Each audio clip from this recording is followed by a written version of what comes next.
এই গানগুলি আপনি একবার যদি মুখে উচ্চারণ করেন আপনার ঈমান থাকবে না, আপনি কাফের হয়ে মৃত্যুবরণ করবেন যদি মৃত্যুবরণ করেন ওই অবস্থায়। কি সেই গানগুলি আমি একটা একটা করে আপনাকে বলছি।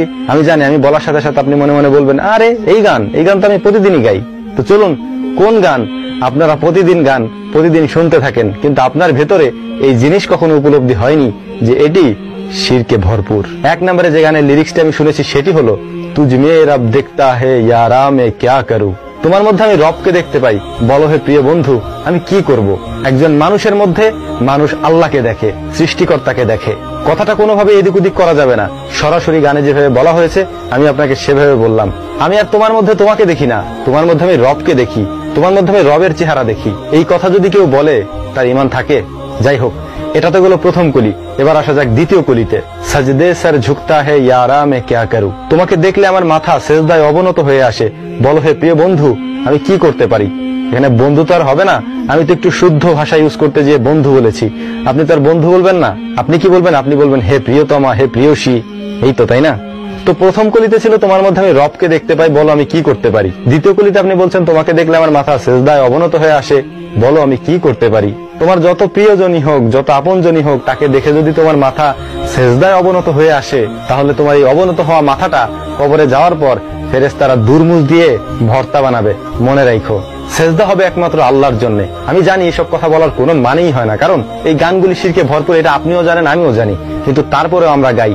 কোন মানুষকে দেখে যদি আপনি মনে মনে চিন্তা করেন যে তোমাকে দেখলে আমার মাথা সেজদায় অবনত হয়ে আসে, বলো হে প্রিয় বন্ধু, বলো হে প্রিয়তমা আমি কি করতে পারি, তাহলে ওইটা আপনার মাথা না, ওইটা গাধার মাথা। কারণ কোন প্র্যাকটিসে মুসলিমের মুখ থেকে এই শব্দ উচ্চারণ হওয়ার কথা না। যাই হোক, এটি হলো এক নম্বর গান। এবার আসি দ্বিতীয় নম্বর গানে। কয়েকদিন আগে টিকটকে একটি গান খুব চলছিল, সেটি হচ্ছে গড আল্লাহ আর ভগবান মিলকে বানায় এক ইনসান। যাই হোক, আমি হিন্দি টিন্দি অত পারি না। যাই হোক, যতটুকু আমি বুঝছি আর কি, গড আল্লাহ আর ভগবান এই তিনজনে মিলে একজন মানুষকে বানিয়েছেন। তিনি হচ্ছেন সিনেমার ওই যে ঋত্বিক রোশনকে বানাইছেন তিনজনে মিলে। আল্লাহ, ভগবান আর হচ্ছে গড, এই তিনজনে মিলে একজন মানুষকে বানাইছেন। আপনি শিরকের সংজ্ঞা জানেন? যদি না জানেন আমি আপনাকে জানাই দিই। শিরকের সংজ্ঞা হচ্ছে আল্লাহ তাআলার সাথে কাউকে শরীক করা। এখানে কি করা হলো?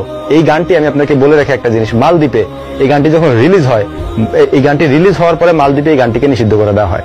মালদ্বীপ এই এতটুকু একটু রাষ্ট্র, আমার ভারতের পাশের একটি রাষ্ট্র, এতটুকু একটু রাষ্ট্র, সেই দেশে মুসলিম প্রধান দেশটিতে এই গানটিকে নিষিদ্ধ করে দেওয়া হয়। এই গানটি সে দেশে চলবে না এটি বলা হয়। আমাদের দেশে অবশ্য চলছে, আমরা তো আবার আলট্রা মডার্ন, আমরা এগুলো শুনতেই পারি।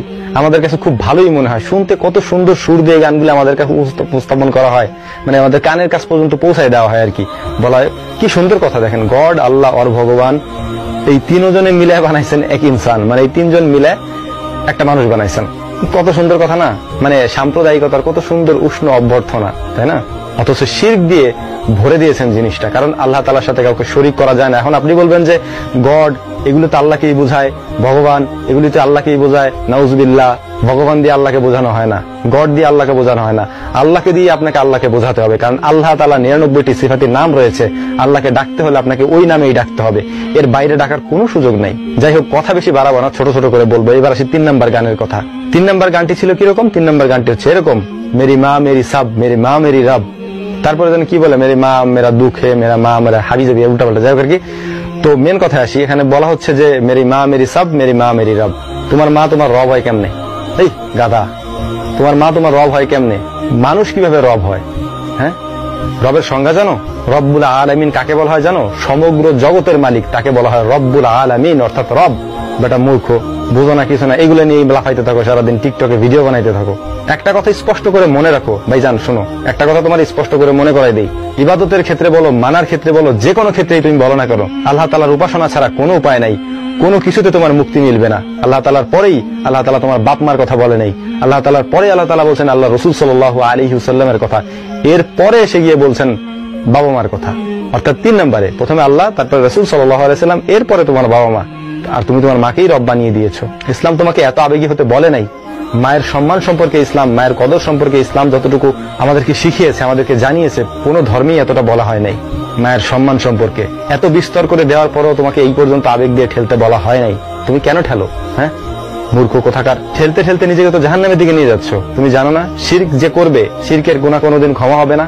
তওবা করে যদি তুমি ফিরে না আসতে পারো, ওই অবস্থায় মারা গেলে থাকার জায়গা জাহান্নাম, এরপর আসে আরেকটা গুরুত্বপূর্ণ বিষয়, আর সেটি হলো টিকটকে কিছু গান চলে, আরবি গান, মানে আরবি শব্দের গান আর কি। ধুমতারাক্কা মিউজিক দেওয়া হয়, তার পিছনে মানে ডিজে মিজে হাবি জাবি দিয়ে একটা গান দেয়, কিন্তু ওই গানের শব্দগুলি আরবি। এটা দিয়ে অনেককে আমি দেখেছি ভিডিও বানাইতে, মানে সুন্দর সুন্দর ভিডিও তারা বানাচ্ছেন, এবং আমরা তাদেরকে ইসলামের শেহজাদা, ইসলামের শেহজাদি, আপনাকে দেখলে আমার ইসলামের শেহজাদির কথা মনে পড়ে যায়। আপনি ইসলামের শেহজাদি, আপনি ইসলামের শেহজাদা, ভাই আপনার বিগ ফ্যান ভাই। খোঁজ নিয়ে দেখছো ওই গানগুলোর অর্থ কি দাঁড়ায়?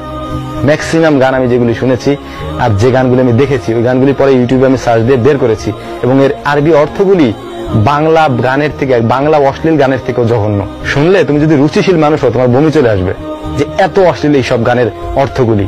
কিন্তু ওই যে আরবি শব্দ আছে, আরবি মানেই তো ইসলাম, ইসলাম মানেই তো মানে একটা মানুষের একটা সেন্টিমেন্ট, তাই না?